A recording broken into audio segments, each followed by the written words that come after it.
much time sitting in alehouses, Zane. We need to get you back to the island and Tillingbrook's tender mercies." Too out of breath to comment, the shorter youth just made a sound that clearly indicated he found that remark utterly lacking in humour, as he quickly wiped perspiration from his brow. He had to hurry just to keep up with his taller companion. The inhabitants of Durbin were practised when it came to dealing with duels, brawling, gang wars, riots, and all other manner of civil disorder. By the time Jommy and Zane reached the corner around which they had seen their quarry vanish, the alarm had outstripped them, and the street leading to the docks was almost deserted. Passers-by, merchants, and seamen bound for nearby inns and taverns had sensed coming trouble, and vanished into whatever scant cover they could manage. Doors closed, shutters slammed, and those that couldn't get inside did their best to find shelter. As Jommy Killaroo kept his eyes on the tiny figure of their fleeing target, Zane Condoyne glanced into every past doorway, alley entrance, or other cover for potential ambush. All he saw was citizens of Durbin hunkering down, waiting for the trouble to pass. Jommy saw their man duck around a corner at the far end of the boulevard and said, "Right towards Ted, if he's as fast as he usually is." Zane grinned. "He is. Sure he won't escape."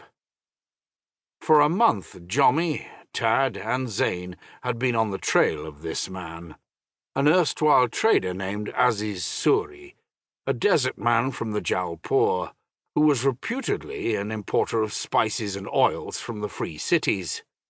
He was also reputed to be a freelance spy, broker in information, trader in secrets, and a close contact of the Nighthawks, the Guild of Death. 1 month earlier, at the Emperor of Kesh's Midsummer's Festival, a plot to destabilize the Empire and plunge it into civil war had been prevented by agents of the Conclave of Shadows, and now they were seeking out the remaining pockets of assassins, to put an end finally to their centuries-long reign of terror. Zane struggled to keep up with Jommy. While he was able to run as far as the taller youth, he was not able to do so at his longer-legged friend's furious pace, and maybe Jommy was right. Maybe he had spent too many nights in the alehouse. His trousers had been getting tighter of late. As they reached the end of the street, they came upon the grain shippers' docks, a long series of stoneworks punctuated by 3 large derricks, fronting onto 2 massive warehouses. From the far end of the dock, Tad ran towards them, shouting, "In there!" and motioning that their quarry had slipped into the narrow passage between the 2 warehouses. Jommy and the 2 younger boys took no pains to hide their approach, for after a month in Durbin they knew this area of the city fairly well enough to know that their prey had dashed into a dead-end alley.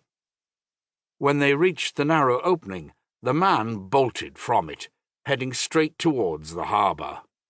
The setting sun glinted red off the sea, and he squinted and turned his head, raising his hands to shield his eyes. Jommy reached out and got just enough of a grip on the man's arm for a second to turn him completely around. The man flailed his arms, tipping off balance, as he vainly sought to keep his feet under him. Jommy reached out again, trying to grab the man's tunic, but only succeeded in causing him to stumble farther. Before anyone could get hold of any part of the slender trader, he slammed into the centermost derrick.